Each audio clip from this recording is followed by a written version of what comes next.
Hello everyone, Nick the DM here, back with another of 5e's Forgotten Giants. Today we talk about the Death Giants. Death Giants are on average 15 feet tall and weigh around 2,000 pounds. Their skin is dark gray to black and they possess long yellow claws. Their eyes are bright yellow and they have no hair on their bodies like stone giants. Death Giants are surrounded by a thin fog of swirling vapor that twists and forms into tormented faces that scream in agony. Like the Eldritch Giants, Death Giants appear in both 3.5 and 4th edition. Their 4th edition origins say the Death Giants were created by the Primordials and were at some point relocated to the Shadowfell, where they evolved into the terrifying, soul-eating monsters they are now.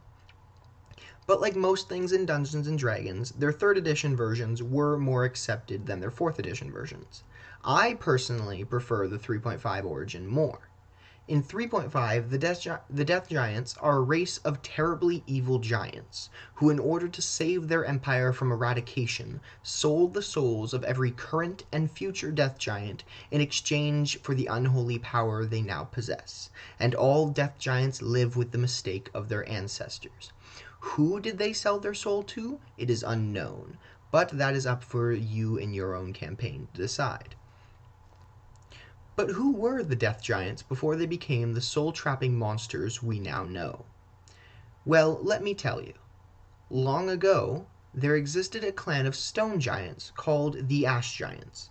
Named for their dark-hued skin, they lived in the desert near the empire of Netheril, an empire that was destroyed in its conflict with the fearsome. With the destruction of the Netherese empire, the Ash Giants feared that they too would be destroyed, so in order to preserve their existence, the Ash Giants sold their soul in a deal for power, and that is where the Death Giants come from. They used to be the Ash Giants. Now they are something much more cruel and evil. Because of that deal, they are bound for destruction in the negative energy plane after they die, and in exchange they are granted amazing spell-like abilities and great power over the souls of others. That's what surrounds the Death Giants. What from a distance looks like a fog is actually the souls that have been trapped in endless unrest, to be used by the Giants as a power source for their abilities. Because of their control over souls, the Death Giants will surround themselves with minions who are easy to kill so that every time a minion dies, they are given more power, or, in desperate times, they can kill a minion themselves. Now, using both their 3.5 and 4th edition stats, I have brought the Death Giants to 5th edition. Now to see what I've done. As usual, a link to the stat block will be in the description. Death Giant. Huge giant, neutral evil. Has an armor class of 16. It dons chainmail. It has 262 hit points, or 21 d12 plus 126. It has a movement speed of 40 feet, and that's it. No climbing, no flying, no swimming, anything like that. For statistics, or for ability scores, it has a 27 strength, a 12 dexterity, a 23 constitution, 10 intelligence, 18 wisdom, and 22 charisma. It has saving throws in dexterity, constitution, and wisdom, and it has proficiency in arcana, history, intimidation, perception, and religion. It is, unlike most giants, it has an immunity to a condition. It is immune to the frightened condition. It has dark vision out to a range of 60 feet, a passive perception of 19, it can speak common and giant, and it has a challenge rating of 16. Now for the many abilities it has. The first one is Guardian Souls. A Death Giant's victims become its guardians in death. Each Death Giant is surrounded by a constantly swirling cloud of intangible spirits. These spirits provide the giant with warnings and protections, granting the creature a bonus on initiative rolls, saving throws, and perception checks equal to its charisma modifier. So that would be a +6 to all of those. A Death Giant will bind its guardian souls to it. A Death Giant's will binds its guardian souls to it. They are not ghosts or undead in the usual sense and cannot be damaged, dispelled, or separated from the Death Giant. Only turn undead can quell these spirits for a time. As long as the death giant is within range of turn undead, it loses the benefits of its guardian soul's frightful keening, soul healing, and soul steal abilities until the souls return. Steal soul. Any creature that dies within 15 feet of a death giant has its spirit sucked up into the swirling guardian souls that protect the death giant.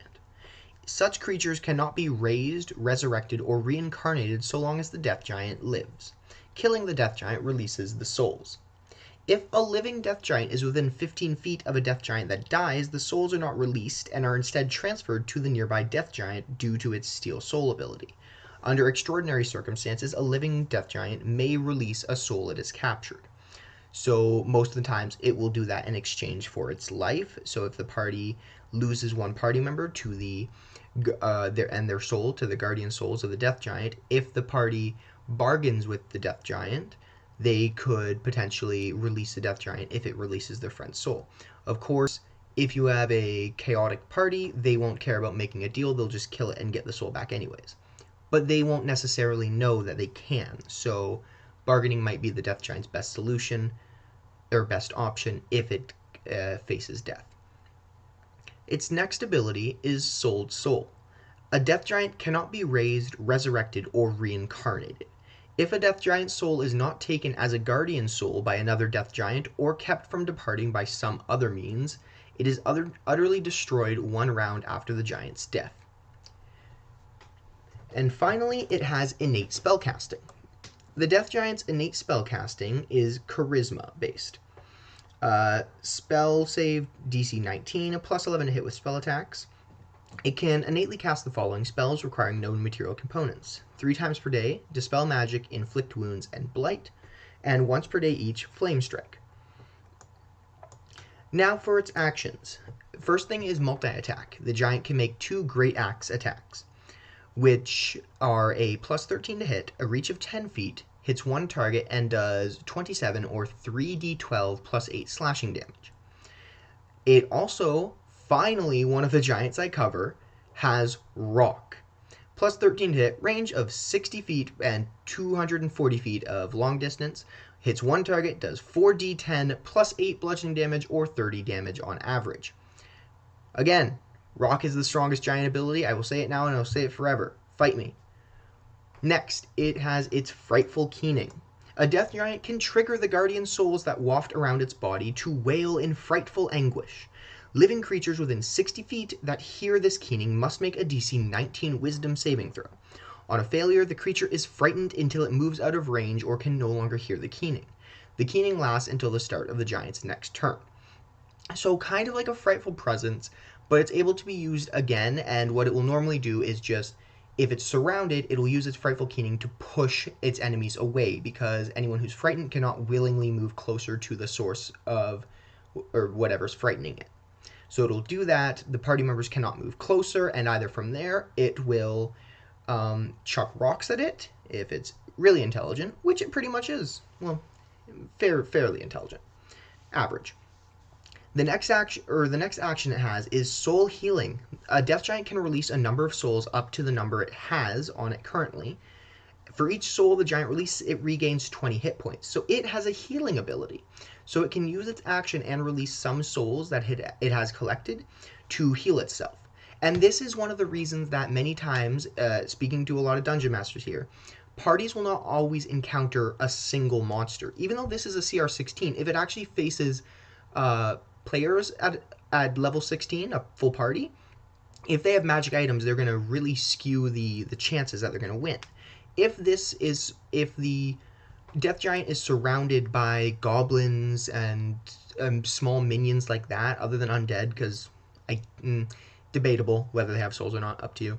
If it surrounds itself with goblins, if it gets desperate, even if it doesn't get desperate, it'll keep them close to it, so if they die, it gets its soul, it gets the minion's soul, and then it can use this ability later if it gets desperate, or it can actually kill its own minions if it's trying to retreat and heal.